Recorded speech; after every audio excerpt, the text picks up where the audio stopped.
tentang uji validitas dan uji reliabilitas. Perkenalkan, nama saya Silviana dengan NIM D1A12308. Di sini saya akan memberikan contoh cara menguji validitas dan reliabilitas menggunakan Microsoft Excel. Baik, di sini saya akan menjelaskan tentang uji validitas dan uji reliabilitas. Yang pertama itu uji validitas. Uji validitas adalah salah satu alat pengukur yang digunakan untuk mengukur ketepatan suatu gejala.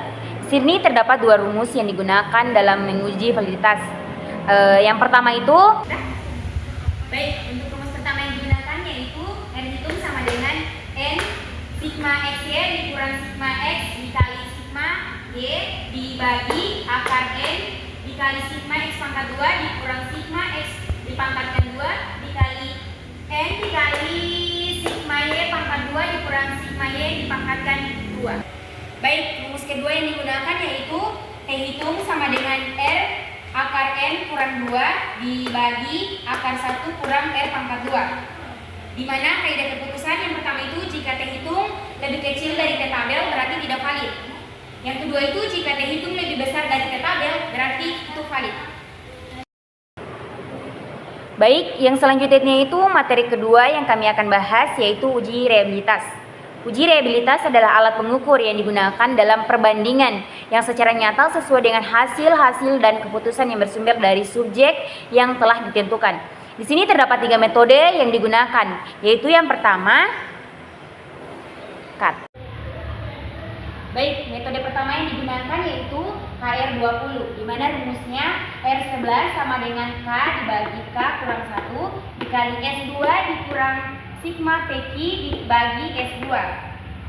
Metode yang kedua itu adalah belah 2, di mana rumusnya R11 sama dengan 2 dikali RD dibagi 1 tambah RD. Yang selanjutnya itu yaitu metode ketiga, yang dimana metode ketiga itu digunakan dengan metode alfa dengan rumus R11 sama dengan K dibagi K kurang 1 dikali sig 1 kurang sigma S 1 dibagi S1. Baik, pertama-tama yaitu kita menentukan variabel item pertanyaan yang telah ditemukan di sebuah skripsi. Nah, di sini kami menggunakan variabel promosi. Kemudian diblok semua, kemudian dimasukkan ke dalam Excel sesuai dengan nomor item dan nomor responden yang telah ditemukan. Kemudian setelah itu ditotalkanlah hasil-hasil dari nomor item pertanyaan ini. Nah, dengan cara klik sama dengan zoom,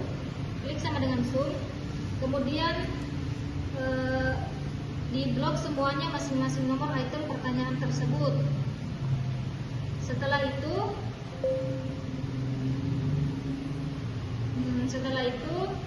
klik enter.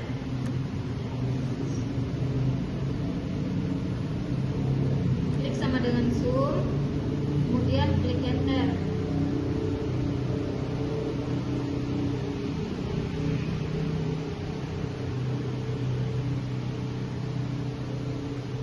Diblok semuanya, kemudian enter. Setelah itu menghitung total skor dengan cara yang sama, kemudian diblok semua masing-masing responden ini. Nah, setelah itu kita menentukan tabel untuk item. Contohnya misalnya itu kita ambil satu contoh tabel untuk item pertanyaan nomor 1. Nah, kita misalkan tabel itu sebagai variabel X. Nomor 1 ini dengan variabel X. Variabel X itu kita blok semuanya yang menjadi acuan pada tabel item nomor pertanyaan 1. Nah, kita blok semuanya. Kemudian kita masukkan dalam sebuah tabel. Kemudian kita hitung keseluruhan totalnya. Kemudian kita misalkan total skor tadi yang telah kita hitung dengan variabel Y. Semuanya dimasukkan lagi, kemudian X2 ini dari penjumlahan hasil daftar pertanyaan dari variabel X. Semuanya dipangkatkan 2, kemudian Kemudian yang kedua begitu pula dengan Y2 yang menjadi total skor itu semuanya dipangkatkan 2 dan menjadi dipangkatkan 2, kemudian menjadi X kali Y. Ini hasil dari X.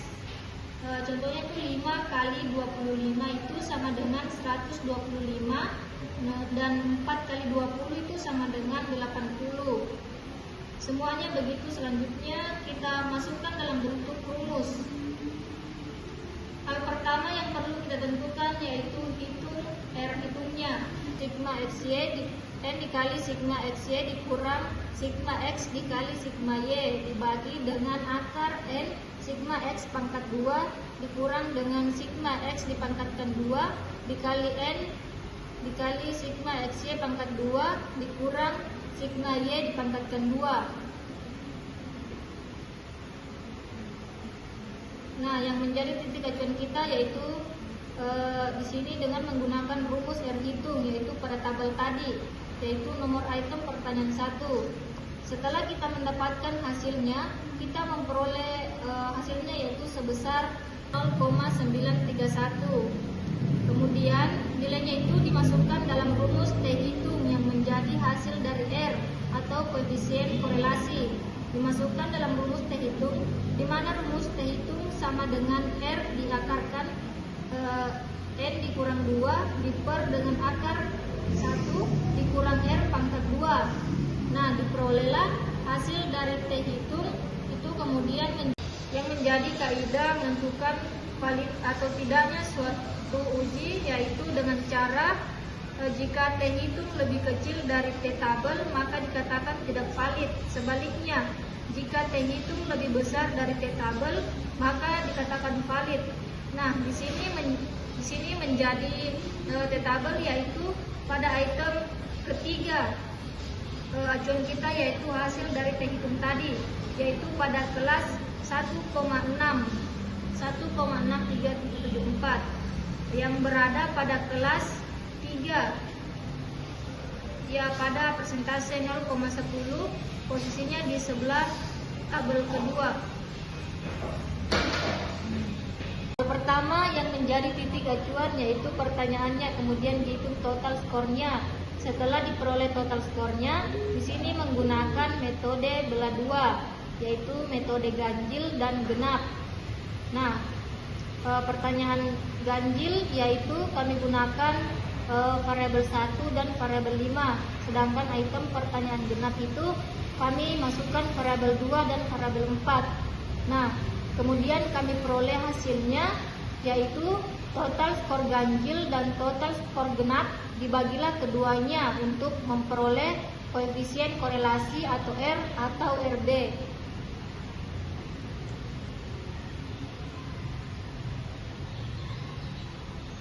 Selanjutnya rumus dari metode reliabilitas Spearman yaitu R11 sama dengan 2 dikali RB diper 1 ditambah RB, di mana RB kita peroleh hasilnya dari pembagian antara total skor ganjil dan total skor genap. Nah, diperoleh hasilnya sama dengan 0,981. 0,981 ini kita kalikan dengan 2 dikali 0,081, hasilnya yaitu 1,9296216. Nah, dari kemudian kita cari lagi, kemudian kita cari 1 ditambah RB. 1 ditambah RB ini sama dengan 1 ditambah 0,981, hasilnya itu 1,981. Nah, dibagilah keduanya, hasilnya itu 1,96216 dibagi dengan 1,981, diperoleh hasilnya sama dengan 0,99045. Selanjutnya menggunakan metode alfa yaitu K dibagi dengan K dikurang 1 sama dengan dikalikan dengan sigma XY dikali dengan SI, dimana selanjutnya itu sedangkan ST yaitu variasi total, kemudian variasi total itu diperoleh dari kuadrat total. Skor ini semuanya dipangkatkan. Nah, dipangkatkan. Sedangkan untuk variasi total, sorry kebalik. Menggunakan metode alfa, yaitu K dibagi dengan K dikurang 1 dikalikan dengan sigma XC dikali dengan SI. SI adalah variance score dibagi dengan ST. ST adalah variasi total. Diperoleh variasi skornya yaitu 159, sedangkan variasi totalnya yaitu 2,621. Dibagilah keduanya, maka diperoleh hasilnya. Selanjutnya dimasukkan di nomor item di sini. Dijelaskan 2 setiap item itu dipangkatkan 2. Nah, seperti halnya variabel 1 kemudian variabel 5 menjadi acuan kami pada saat metode bela 2 tadi. Kemudian item ketiga yaitu item 3 dan 4 itu genap, yaitu 2 dan 4. Nah, semuanya dihasilkan kemudian dipangkatkan 2. Mungkin itu saja yang dapat saya jelaskan pada uji validitas dan reliabilitas kali ini. Baik, itulah presentasi video dari kami. Jika ada kesalahan kata, kami mohon maaf. Kami akhiri dengan ucapan wassalamualaikum warahmatullahi wabarakatuh.